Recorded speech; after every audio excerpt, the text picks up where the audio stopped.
हो तेरी स्तुति और आराधना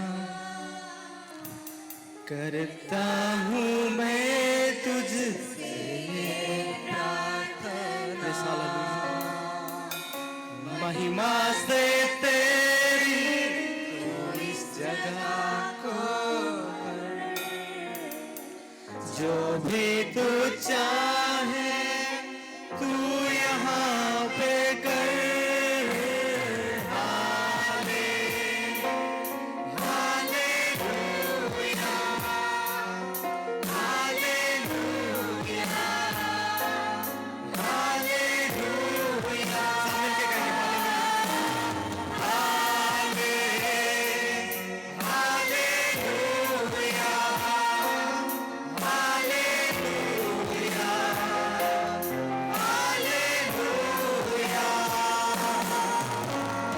കർത്താവിൻ്റെ വലിയ നാമത്തെ നന്ദിയോടെ സ്തുതിക്കുന്നു, ദൈവത്തെ സ്തോത്രം ചെയ്യുന്നു. അനുഗ്രഹിക്കപ്പെട്ട പ്രിയ ദൈവമക്കളെ, നമുക്ക് ഒരുമിച്ച് കർത്താവിൻ്റെ സന്നിധിയിൽ ഇന്നും ഒത്തുചേരുവാൻ ദൈവം നമ്മളെ അനുവദിച്ചല്ലോ എന്നോർത്ത് വലിയവനായി ദൈവത്തെ നമുക്ക് സ്തുതിക്കാം, നമുക്കവനെ സ്തോത്രം ചെയ്യാം. ഇന്ന് നല്ലവനായ കർത്താവിൻ്റെ സന്നിധിയിൽ ഇരുന്ന് വചനം കേൾക്കുന്നത് ഒരു ഭാഗ്യമാണെന്ന് വിശ്വസിക്കാത്തവരാരും ഉണ്ടെന്ന് എനിക്ക് തോന്നുന്നില്ല. കാരണം നാളുകളായി നമ്മൾ ഒരുമിച്ച് ഈ സ്ക്രീനിൽ കടന്നു വരുന്നു. അവിടെ നമുക്ക് ലഭിക്കുന്ന പ്രചോദനം, പരിശുദ്ധാത്മാവിൻ്റെ നിയോഗങ്ങൾ, നടത്തിപ്പുകൾ, ആലോചനകൾ, ഉപദേശങ്ങൾ, ഇതെല്ലാം എല്ലാ കാലത്തും നമ്മെ വഴി നടത്തുവാൻ പര്യാപ്തമാണ്. നമ്മളുടെ ആത്മീയമായ വളർച്ചയ്ക്കും ഉയർച്ചയ്ക്കും അത് വളരെ കരണീയമായി തീർന്നിരിക്കുന്നു. കർത്താവ് ഈ ശുശ്രൂഷ വൃഥാവാക്കാതെ അനേകർക്ക് അനുഗ്രഹമാക്കുന്നു എന്നോർത്ത് ഞാൻ ദൈവത്തെ സ്തുതിക്കുകയാണ്. നമുക്ക് ലഭിക്കുന്ന പ്രതികരണങ്ങൾ നമ്മളെ വളരെ സന്തോഷിപ്പിക്കുന്നതാണ്. അതുകൊണ്ട് ഈ ശുശ്രൂഷ നിങ്ങൾക്ക് പ്രയോജനപ്പെടുന്നുവെങ്കിൽ നിങ്ങൾ നിശ്ചയമായും ഇതിൽ കാണുന്ന നമ്പർ വിളിക്കുകയോ വാട്സപ്പ് ചെയ്യുകയോ ചെയ്യുന്നത് ഞങ്ങൾക്ക് വലിയ ശക്തിയാണ് എന്ന് നിങ്ങളെ സ്നേഹത്തോടെ അറിയിപ്പാൻ ആഗ്രഹിക്കുന്നു. പ്രിയ ദൈവമക്കളെ, നമ്മൾ കഴിഞ്ഞ ദിവസങ്ങൾ ചിന്തിച്ചുകൊണ്ടിരിക്കുന്നത് യോശുവയുടെ പുസ്തകത്തിൽ നിന്നുള്ള ചില ആത്മീക ചിന്തകളാണ്. ഇന്ന് നാം ചിന്തിക്കുന്നത് യോശുവയുടെ പുസ്തകം 7-ാമത്തെ അധ്യായം 11 മുതൽ 25 വരെയുള്ള വാക്യങ്ങളാണ് ഇന്ന് നമ്മൾ ചിന്തയ്ക്കായിട്ട് എടുത്തിരിക്കുന്നത്. ഞാനതിൻ്റെ 12-ാമത്തെ വാക്യം ഇങ്ങനെ വായിക്കാം. ഇസ്രായേൽ മക്കൾ ശാപഗ്രസ്തരായി തീർന്നതുകൊണ്ട് ശത്രുക്കളുടെ മുമ്പിൽ നിൽപ്പാൻ കഴിയാതെ ശത്രുക്കൾക്ക് പുറം കാട്ടേണ്ടി വന്നു. ശാപം നിങ്ങളിടയിൽ നിന്ന് നീക്കാതിരുന്നാൽ ഞാൻ നിങ്ങളോട് കൂടെ ഇരിക്കുകയില്ല. 14-ാമത്തെ വാക്യം, നിങ്ങൾ രാവിലെ ഗോത്രം ഗോത്രമായി അടുത്തു വരണം. യഹോവ പിടിക്കുന്ന ഗോത്രം കുലം കുലമായി അടുത്തു വരണം. യഹോവ പിടിക്കുന്ന കുടുംബം ആളാമ്പ്രതി അടുത്തു വരണം. ശപഥാർപ്പിത വസ്തുവോടുകൂടെ പിടിക്കപ്പെടുന്നവനെയും അവനുള്ള സകലത്തെയും തീയിലിട്ട് ചുട്ടുകളയണം. അവൻ യഹോവയുടെ നിയമം ലംഘിച്ചു, ഇസ്രായേൽ വഷളത്വം പ്രവർത്തിച്ചിരിക്കുന്നു. അങ്ങനെ യോശുവ അധികാലത്ത് എഴുന്നേറ്റു ഇസ്രായേലിനെ ഗോത്രം ഗോത്രമായി കൂട്ടിവരുത്തി. ഇനി താഴോട്ടുള്ള ഭാഗം വായിച്ച് എൻ്റെ സമയം കളയാനായിട്ട് ഇഷ്ടപ്പെടുന്നില്ല. ഭാഗം നമ്മൾക്കറിയാം. യെരിഹോ കോട്ട പിടിച്ചെടുത്ത സമയത്ത് അതിനകത്തുള്ള വസ്തുക്കളെല്ലാം ശപഥാർപ്പിത വസ്തുക്കളായിരുന്നു, അഥവാ യഹോവയ്ക്ക് വേണ്ടി വേർതിരിക്കപ്പെട്ട വസ്തുക്കളായിരുന്നു. അതില് വളരെ മനോഹരമായ, വളരെ വിലയേറിയ ഒരു വസ്തുവാണ് ബാബിലോണ്യ മേലങ്കി. പൊന്നിൻ്റെ വെള്ളിയുടെ കാര്യം പിന്നെ പറയാനില്ലല്ലോ. ഈ വിലപ്പെട്ടതെല്ലാം എങ്ങനെയോ ആഖാൻ ഒതുക്കി പറക്കി വീട്ടിൽ വന്ന് അമ്മാമ്മയോട് പറഞ്ഞു. അമ്മാമ്മയും ആഖാനും കൂടി നന്നായി വീടിനകത്തൊരു കുഴിയെടുത്ത് കുഴിക്കകത്ത് സ്വർണവും വെള്ളിയും ബാബിലോണ്യ മേലങ്കിയും കൂടി കുഴിച്ചിട്ടു. അത് കുഴിച്ചിട്ടിട്ട് ഒന്നും സംഭവിക്കാത്തതുപോലെ, ഒന്നും ചെയ്യാത്തതുപോലെ നല്ലൊരു ഡ്രാമ ആക്കാൻ കളിക്കുകയാണ്. താനാണ് ഇസ്രായേലിലെ ഏറ്റവും മിടുമിടുക്കനായ സൈന്യാധിപൻ, താനാണ് ഇസ്രായേലിന് യെരിഹോ കോട്ടയുടെ മേൽ ജയം കൊടുക്കാൻ ഉപയോഗിച്ച വ്യക്തി എന്നൊക്കെ അവൻ ചിലപ്പോൾ പറയുന്നുണ്ടാകും. ആകാൻ മിടുക്കൻ എന്ന് തന്നെയല്ല, മിടുമിടുക്കനാണ് അവൻ. കൊള്ളാം. അതിമിടുക്കന്മാർക്കാണല്ലോ ഇങ്ങനെയുള്ള അബദ്ധങ്ങളും മണ്ടത്തരങ്ങളും അവിവേകങ്ങളും തിന്മയും സംഭവിക്കാറുള്ളൂ. അവൻ്റെ ബുദ്ധി കുശാഗ്ര ബുദ്ധിയായി മാറും, ബുദ്ധി വരട്ട് ബുദ്ധിയായി മാറും, ബുദ്ധി കുബുദ്ധിയായി മാറും. ആ കുബുദ്ധിയിൽ നിന്ന് ഉടലെടുത്തതാണ് യഹോവ കാണുന്നില്ലല്ലോ എന്നോർത്ത് വളരെ രഹസ്യമായി അവൻ ഈ സാധനങ്ങളെല്ലാം വീട്ടിൽ കൊണ്ടുപോയി ഒതുക്കി. അമ്മാമ്മയ്ക്ക് ഭയങ്കര ഇഷ്ടമായി. സ്വർണം കണ്ട വീഴാത്തവരാരാ ഉള്ളേ? പൊൻകട്ടിയും വെള്ളിക്കട്ടിയും ബാബിലോണ്യം മേലങ്കിയും കണ്ടതോടെ കണ്ണ് നിറഞ്ഞു. മക്കൾക്കൊക്കെ അറിയാം, മക്കളോടൊക്കെ പറഞ്ഞിട്ടുണ്ടാകണം. ഏതായിരുന്നാലും ഇത് കഴിഞ്ഞ് വന്നു. യോശുവ എല്ലാ ജനത്തെയും വിളിച്ചു വരുത്തി. ഹായി പട്ടണത്തിൻ്റെ മുൻപിൽ നമ്മൾ പുറം കാട്ടുമാറാക്കിയതിന് കാരണം എന്താണ്? യഹോവയായി ദൈവം വെളിപ്പെടുത്തി തന്നിരിക്കുന്ന വസ്തുത ഇസ്രായേൽ ജനത്തിൻ്റെ നടുവിൽ പാപം കടന്നു വന്നിരിക്കുന്നെന്നാണ്. പാപം ദൈവജനത്തിൻ്റെ ഇടയിൽ വന്നിരിക്കെ ഒരിക്കലും ദൈവജനത്തിന് ജയിക്കാൻ കഴിയില്ല എന്ന് യോശുവ അവരെ വിളിച്ചു പറഞ്ഞു. പിന്നെ എന്താണ് അതിനൊരു മാർഗം? അതിനുള്ള ഏക മാർഗം പാപത്തെ വിട്ടകന്ന്, പാപത്തെ ഏറ്റുപറഞ്ഞ്, പാപത്തോട് യാത്ര പറഞ്ഞ് വിശ്വാസത്തിലേക്കും വിശുദ്ധിയിലേക്കും കടന്നു വരിക എന്നുള്ളത് മാത്രമാണ്. യോശുവ അതിനൊരു അവസരം കൊടുത്തു. എല്ലാ കുലത്തോടും വിളിച്ചു പറഞ്ഞു. തെറ്റ് ചെയ്തവർ ആരാണെങ്കിലും അത് ഏറ്റുപറഞ്ഞാൽ അതിനകത്ത് ദൈവിക ഇടപെടലുണ്ടാകും.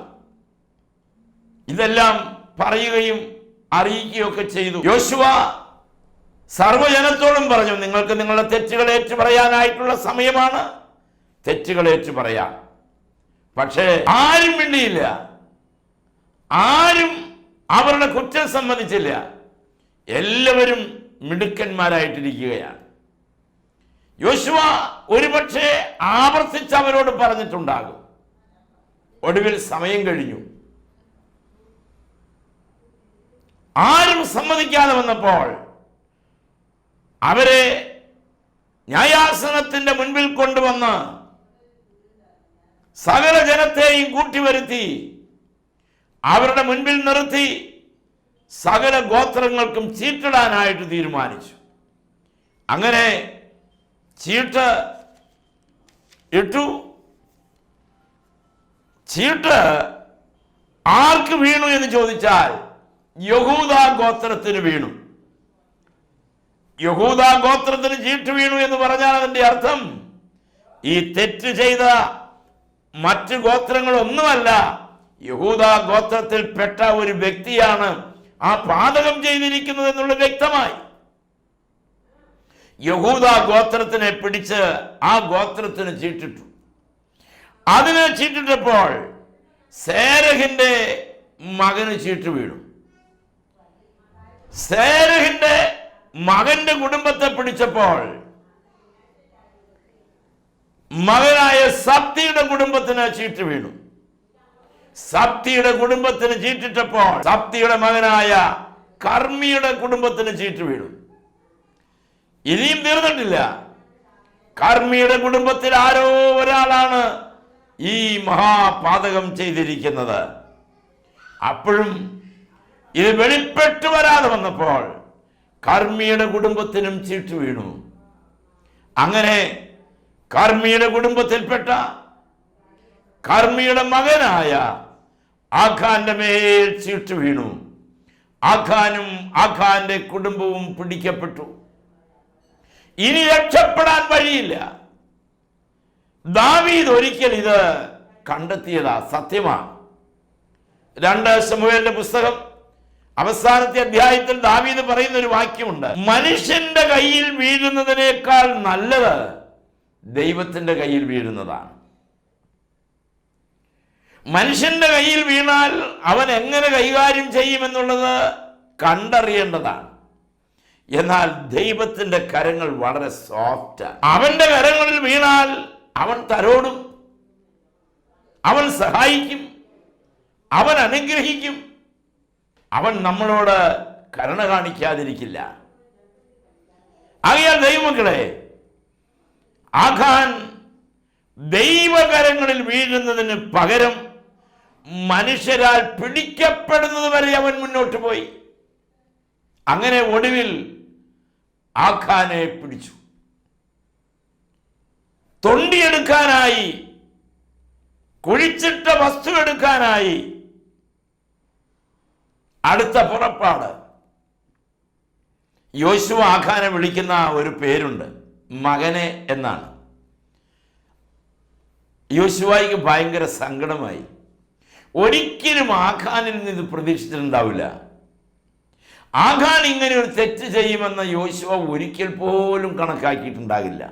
കാരണം അത്ര നല്ലൊരു മനുഷ്യൻ, നല്ല ജെന്റിൽമാൻ, മാന്യൻ, വളരെ ഒബീഡിയൻ്റ് ആയിട്ടുള്ള, എന്ത് പറഞ്ഞാലും അനുസരിക്കുന്ന, സൈന്യ സന്നാഹങ്ങളുടെ ഇടയിൽ വളരെ സ്വാതന്ത്ര്യമുള്ള, അംഗീകാരമുള്ള ഒരു മനുഷ്യൻ. ദൈവമക്കളെ, ആ ഒരു സ്വാതന്ത്ര്യം പാപത്തിനാകാൻ മറയാക്കി. നമുക്ക് വരുന്ന ഒരു വലിയ അപാകതയാണ് സ്വാതന്ത്ര്യം പാപത്തിന് മറയാക്കി കളയുക. ഞാനൊരു സുവിശേഷകനാണ്. ഒരു വീട്ടിൽ ചെന്നാൽ സുവിശേഷകൻ എന്ന നിലയിൽ എനിക്ക് ആ വീട്ടിൽ, ആ കുടുംബം തരുന്ന വലിയ സ്വാതന്ത്ര്യമുണ്ട്. ചെറിയ സ്വാതന്ത്ര്യമല്ല. യാതൊരു മുൻപരിചയവുമില്ലാത്ത ഒരു വീട്ടിലേക്ക് നമ്മെ വിളിച്ചു കൊണ്ടുപോയി ഭക്ഷണം തന്ന് ഏറ്റവും സൗകര്യപ്രദമായ മുറിയിൽ, ഏറ്റവും സൗകര്യപ്രദമായ സംവിധാനങ്ങളിൽ ആദരവോടെ സ്നേഹത്തോടെ രാപാർക്കാൻ അനുവദിക്കുന്ന വീട്ടിൽ നമുക്ക് വലിയ സ്വാതന്ത്ര്യമാണ്. ആ സ്വാതന്ത്ര്യം നമുക്ക് എങ്ങനെ വേണേലും ഉപയോഗിക്കാമല്ലോ. ഏറ്റവും നന്നായി ഉപയോഗിച്ചാൽ ആ ബന്ധം നീണാൾ നിലനിൽക്കും. എന്നാൽ നമുക്ക് ലഭിക്കുന്ന സ്വാതന്ത്ര്യം നമ്മൾ പാപം ചെയ്യാനൊരു മറയാക്കിയാലോ അത് ഗുരുതരമായ വീഴ്ചയാണ്. സുവിശേഷകൻ എന്ന് പറയുന്ന, പാസ്റ്റർ എന്ന് പറയുന്ന, വൈദികൻ എന്ന് പറയുന്ന, ദൈവദാസി എന്ന് പറയുന്ന, ദൈവത്തിന് വേണ്ടി വേർതിരിക്കപ്പെട്ടവർ എന്ന് പറയുന്ന ആ സമൂഹം നമുക്ക് നൽകുന്ന ഒരു അംഗീകാരം പാപത്തിനായിട്ട് ഒരിക്കലും ഉപയോഗിക്കരുത്. ആഖാന് സംഭവിച്ചതാണ്. ഇസ്രായേലിന്റെ 12 ഗോത്രങ്ങളിൽ വച്ച് ആഖാൻ ആ തെറ്റ് ചെയ്യുമെന്ന് യോശുവ ഒരിക്കൽ പോലും വിചാരിച്ചിരുന്നില്ല. പക്ഷേ ചീട്ടിട്ട് പിടിച്ചപ്പോഴോ തൻ്റെ പ്രിയപ്പെട്ട ആഖാനാണെന്ന് മനസ്സിലായി കഴിഞ്ഞപ്പോൾ ഹൃദയത്തിൻ്റെ വ്യഥ കൊണ്ട്, ഹൃദയത്തിൻ്റെ സങ്കടം കൊണ്ട്, ഹൃദയത്തിൻ്റെ ആപലാതി കൊണ്ടും സ്നേഹം കലർന്ന ആ മനോഭാവം കൊണ്ട് ആഖാൻ തൻ്റെ മുൻപിൽ വന്നപ്പോൾ യോശുവ ആഖാനെ വിളിച്ചു, മോനെ. അങ്ങനെയാണ് നമ്മൾ 7-ാമത്തെ അധ്യായത്തിൽ 19-ാമത്തെ വാക്യത്തിൽ വായിക്കുന്നത്, മകനെ, ഇസ്രായേലിന്റെ ദൈവമായ യഹോവയ്ക്ക് മഹത്വം കൊടുത്ത് അവനോട് നീ ഏറ്റുപറയുക. ഇനിയെങ്കിലും, പറഞ്ഞിട്ട് കാര്യമില്ല, ഇനി അവസരമില്ല, പക്ഷെ നീ ഏറ്റുപറയുക, അവനോട് ഏറ്റുപറയുക. യഹോവയുടെ മുൻപാകെ, മകനെ, നീ എന്താ ചെയ്തേ? എന്താ നിനക്ക് സംഭവിച്ചേ? എന്തുകൊണ്ടാണ് അങ്ങനെ ഉണ്ടായത്? നീ എന്തുകൊണ്ട് അങ്ങനെ ചെയ്തു? എന്തൊക്കെയാണ് ചെയ്തിരിക്കുന്നത്? ഒന്നും മറച്ചു വയ്ക്കാതെ ഞങ്ങളോടൊന്ന് പറ എന്ന് യോശുവ പറഞ്ഞു. ഉടനെ കഥ പറയാൻ തുടങ്ങി ആഖാൻ. എന്താണ് കഥ പറഞ്ഞത്? ആഖാൻ യോശുവയോട്, ഞാൻ ഇസ്രായേലിൻ്റെ ദൈവമായ യഹോവയോട് പിഴച്ച് ഇന്നിന്ന കാര്യങ്ങൾ ചെയ്തിരിക്കുന്നു സത്യം. ഞാൻ കൊള്ളയുടെ കൂട്ടത്തിൽ വിശേഷമായൊരു ബാബിലോണ്യ മേലങ്കിയും 200 ശേക്കൽ വെള്ളിയും 50 ശേക്കൽ തൂക്കമുള്ള ഒരു പൊൻകട്ടിയും കണ്ട് മോഹിച്ചെടുത്ത് അവ എൻ്റെ കൂടാരത്തിൻ്റെ നടുവിൽ നിലത്ത് കുഴിച്ചിട്ടിരിക്കുന്നു. വെള്ളി അടിയിലാകുന്നു എന്ന് ഉത്തരം പറഞ്ഞു. യോശുവ ദൂതന്മാരെ അയച്ചു. ആഖാന്റെ വീട്ടിൽ നിന്ന് തെളിവ് എടുത്തിട്ട് വേണം ശിക്ഷ കൽപ്പിക്കാൻ. ഈ സംവിധാനമാണ് ഇന്നും നമ്മുടെ രാജ്യത്ത് നിലനിൽക്കുന്നത്. കുറ്റം ചെയ്തവൻ പിടിക്കപ്പെട്ട് കഴിഞ്ഞാൽ ആദ്യം ചെയ്യുന്ന പണി അവനെ കൊണ്ടുപോയി തെളിവെടുക്കുക എന്നുള്ളതാണ്. അങ്ങനെ ആഖാൻ തൻ്റെ സ്വന്തം വീട്ടിൽ ഒഴിച്ചിട്ടിരിക്കുന്ന വസ്തുക്കൾ കണ്ടെത്താൻ യോശുവ തൻ്റെ ദൂതന്മാരെ അയച്ചു. അവർ അവയെ കൂടാരത്തിൽ നിന്ന് എടുത്ത് യോശുവയുടെയും എല്ലാ ഇസ്രായേൽ മക്കളുടെയും അടുക്കൽ കൊണ്ടുവന്നു യഹോവയുടെ സന്നിധിയിൽ വെച്ചു. അപ്പോൾ യോശുവയും എല്ലാ ഇസ്രായേലും കൂടി സേരകന്റെ പുത്രനായ ആഖാനെ വെള്ളി, മേലങ്കി, പൊൻകട്ടി, അവന്റെ പുത്രന്മാർ, പുത്രിമാർ, അവന്റെ കാള, കഴുത, ആട്, കൂടാരം, ഇങ്ങനെ അവനുള്ള സകലവുമായി ആഘോർ താഴ്വരയിലേക്ക് കൊണ്ടുപോയി. പിടിക്കപ്പെട്ടു. യഥാർത്ഥത്തിൽ ഇവിടെ ഈ തെറ്റ് ചെയ്തവനെ ചുട്ടുകളയണമെന്നുള്ളതാണ് തീരുമാനിച്ച വിഷയം. അവരെ ചുട്ടുകളയണം. എന്നാൽ ഇവിടെ ചുട്ടുകളഞ്ഞില്ല. ആഘോർ താഴ്വരയിൽ കൊണ്ടുപോയി നിർത്തി കല്ലെറിഞ്ഞ് കൊല്ലുകയായിരുന്നു. ആഘോർ താഴ്വരയെ കുറിച്ച് ഞാൻ അടുത്ത ദിവസം നിങ്ങളോട് പറയാം. അവിടെ വെച്ച് ആഖാനെയും കുടുംബത്തെയും കല്ലെറിഞ്ഞ് കൊല്ലാനായിട്ട് കൊണ്ടുപോയി. പോകുന്ന വഴിക്ക് ഒരു പക്ഷേ മക്കൾ അറിഞ്ഞിട്ടില്ലെങ്കിൽ പപ്പയോട് ചോദിച്ചിട്ടുണ്ടാകും, പപ്പ എന്താണ് നമ്മളുടെ മേലുള്ള തെറ്റ്? മക്കൾക്കൊക്കെ പെട്ടെന്ന് കാര്യം പിടികിട്ടി. പപ്പ മോഷ്ടിച്ചതാണ്, അല്ലെങ്കിൽ ശബദാർപ്പിത വസ്തുക്കളിൽ ചിലതിനെ എടുത്ത് മറച്ചു പിടിച്ച് വീട്ടിൽ കൊണ്ടുവന്ന് ഒളിപ്പിച്ച് വെച്ച് മാന്യമായി നാടകം കളിച്ച് സമൂഹത്തിൻ്റെ മധ്യ വിശുദ്ധന്മാരുടെ കുപ്പായം ധരിച്ച് ജീവിച്ചതാണ് തൻ്റെ പപ്പയുടെ അധികാരമെന്ന് മക്കൾക്ക് മനസ്സിലായി. ശരിക്കും എത്ര ലജ്ജാകരമാണില്ലേ മക്കളുടെ മുൻപിലേക്ക് പിടിക്കപ്പെടുന്ന മാതാപിതാക്കൾ. പാപത്താൽ പിടിക്കപ്പെടുന്ന മാതാപിതാക്കളെ മക്കൾ സഹിക്കേണ്ടി വരുമ്പോൾ ഉണ്ടാകുന്ന മാനസിക പ്രയാസങ്ങൾ നമുക്ക് ഊഹിക്കാവുന്നതല്ലേ ഉള്ളൂ. വചനം കേൾക്കുന്ന ദൈവമക്കളെ, ഇതൊരു അസാധാരണമായ സംഭവമല്ല.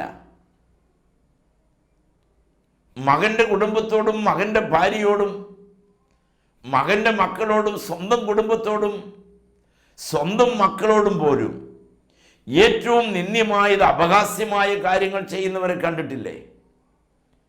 എനിക്ക് പരിചയമുള്ള ഒരു ഭവനത്തെ എനിക്കറിയാമായിരുന്നു.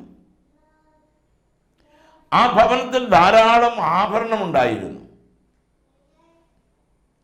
സ്വന്തം ഭാര്യയുടെ ആഭരണം, സ്വന്തം അമ്മയുടെ ആഭരണം, സ്വന്തം മക്കളുടെ ആഭരണം, ഇതെല്ലാം കൂടി ഒരു അലമാരിക്കകത്ത് വെച്ചിരുന്നു. എന്താ സംഭവിച്ചെന്നറിയാമോ? ഈ ഭർത്താവ് എന്ന് പറയുന്ന മിടുക്കൻ അവൻ്റെ തലമണ്ടയ്ക്കകത്ത് തിന്മയായ ബുദ്ധി ക്രിയേറ്റ് ചെയ്തു. ഒരു ദിവസം വീട്ടിൽ ആരുമില്ലാത്ത സമയം, അവനറിയാലോ അവൻ്റെ വീടല്ലേ,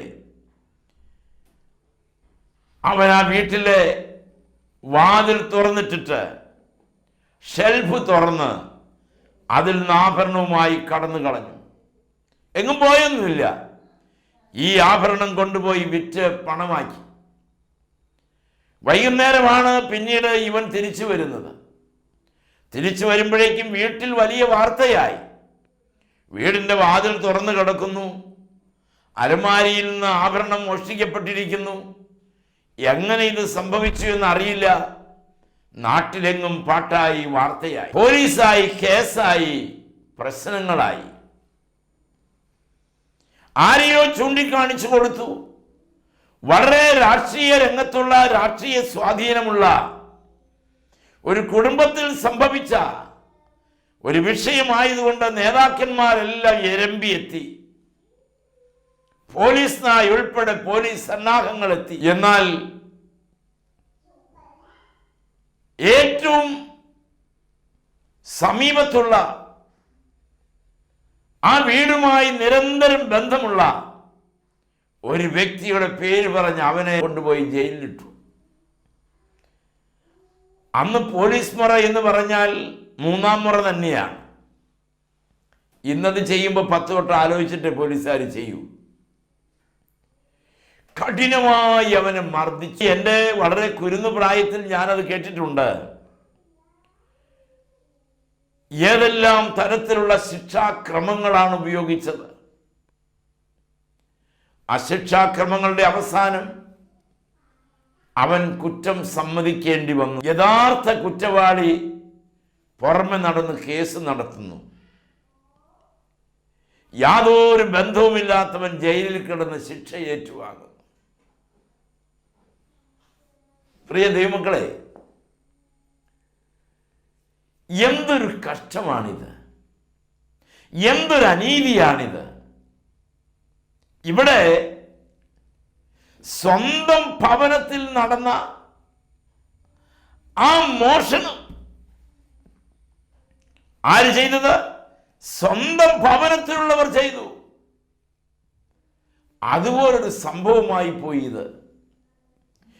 യുദ്ധം ചെയ്തവൻ, യുദ്ധം ചെയ്യിപ്പിക്കുന്നവൻ, യുദ്ധത്തിൽ ജയിക്കേണ്ടവൻ, ഇസ്രായേലിന്റെ ദൈവത്തിന് മഹത്വം കൊടുക്കേണ്ടവൻ, യോശുവായ്ക്ക് പ്രിയപ്പെട്ടവൻ, സകല ജനത്തിൻ്റെയും നടുവിൽ അംഗീകരിക്കപ്പെട്ടവൻ ഇതുപോലൊരു കടുങ്കൈ ചെയ്യുമെന്ന് ഒരിക്കൽ പോലും വിചാരിക്കാൻ കഴിയുന്നതായിരുന്നില്ല. ആ കടുങ്കൈയുടെ അനന്തര ഫലമാണ് ഈ മക്കളെ ആഘോർ താഴ്വരയിൽ കൊണ്ടുപോയി നിർത്തിയിരിക്കുന്നത്. ഈ ഭാഗം ധ്യാനിക്കുമ്പോൾ ഇടയ്ക്ക് ആ കുടുംബത്തിൻ്റെ നേരെ നോക്കാറുണ്ട്. അവരെല്ലാവരും പപ്പയെയാണ് നോക്കുന്നത്. എന്നാലും പപ്പയുടെ ഈ പാപം ഞങ്ങളുടെ ഭാവിയെ കളഞ്ഞല്ലോ, നമ്മുടെ കുടുംബത്തെ തേച്ച് കഴുകി കളഞ്ഞല്ലോ പപ്പേ. അതുകൊണ്ട് എന്ത് നമുക്ക് കിട്ടി? യഹോവയുടെ സന്നിധിയിൽ പാപം ചെയ്താൽ ശിക്ഷിക്കപ്പെടുമെന്ന കാര്യത്തിന് തർക്കമില്ല. അന്ന് മുതൽ ഇസ്രായേൽ ജനത്തിനെല്ലാം യഹോവയെ ഭയമായി. ദൈവത്തെക്കുറിച്ചുള്ള ഒരു ഭയം ജനത്തിന്റെ നടുവിൽ പരന്നു. ആഖാനെ ചുറ്റും നിന്ന ഇസ്രായേൽ പ്രഭുക്കന്മാർ കല്ലെറിഞ്ഞു കൊന്നു. കല്ലെറിഞ്ഞ് കത്തിച്ചു കളയുമെന്നാണ് തീരുമാനിച്ചതെങ്കിലും അതിനേക്കാളും ദയനീയമാണ് കല്ലെറിഞ്ഞു കൊല്ലുക. ഓരോ കല്ലും ആ ശരീരത്തിൽ പതിച്ച് സാവധാനം വേദന അനുഭവിച്ച് വേണം മരിക്കാൻ. അങ്ങനെ ആഖാന്റെ കുടുംബം കെട്ടിപ്പിടിച്ച് വാവിട്ട് കരഞ്ഞു. പക്ഷെ എന്താ ചെയ്യാ? ഏറ്റു പറയാനും പാപമോചനത്തിനും സഹതാപം വാങ്ങാനും ദൈവത്തിന്റെ കരുണയാർജിക്കാനും ലഭിച്ച സമയം ഉപയോഗിച്ചില്ല. ആ കുടുംബം നശിച്ചുപോയി. ആ കുടുംബം കെട്ടുപോയി. ആ കുടുംബത്തിന്റെ പ്രകാശം കെട്ടുപോയി. പ്രിയ ദൈവമക്കളെ, താങ്കളുടെ പാപം താങ്കളുടെ കുടുംബത്തിന് വിനയാകാതിരിക്കേണ്ടതിന് യഹോവയുടെ മുൻപിൽ ഏറ്റുപറഞ്ഞ് പാപം ഉപേക്ഷിച്ച് ജീവിക്കണം. പുതിയ നിയമത്തിൽ വന്നപ്പോൾ കാര്യങ്ങൾ വളരെ എളുപ്പമായി. നമുക്ക് വേണ്ടി ഒരു ശ്രേഷ്ഠ മഹാപുരോഹിതൻ ഉയരങ്ങളിൽ 24 മണിക്കൂറും പാപത്തെ ഓർത്ത് കരയുന്നവർക്ക് പാപമോചനം കൊടുക്കാൻ റെഡിയാണ്. ഈ വചനം കേൾക്കുമ്പോൾ ഒന്ന് താഴ്ത്തി കൊടുത്താൽ കർത്താവ് നിനക്ക് വിടുതൽ തരും. നമുക്ക് പ്രാർത്ഥിക്കാം. കാരുണ്യവാനായ ദൈവമേ, സ്വർഗസ്ഥ പിതാവേ, വചനം കേട്ട എല്ലാ പ്രിയപ്പെട്ടവർക്കായിട്ട് സ്തോത്രം. ഒരു വിശുദ്ധ ജീവിതം ഈ പ്രിയ പ്രേക്ഷകർക്കെല്ലാം നൽകിക്കാട്ടെ. ഞങ്ങളോടെല്ലാം നീ കരുണ കാണിക്കണമേ.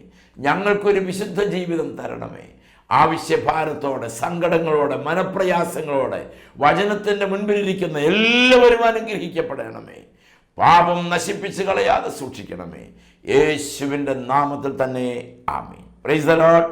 ഈ വചനങ്ങളാൽ ദൈവം നമ്മെ അനുഗ്രഹിക്കും.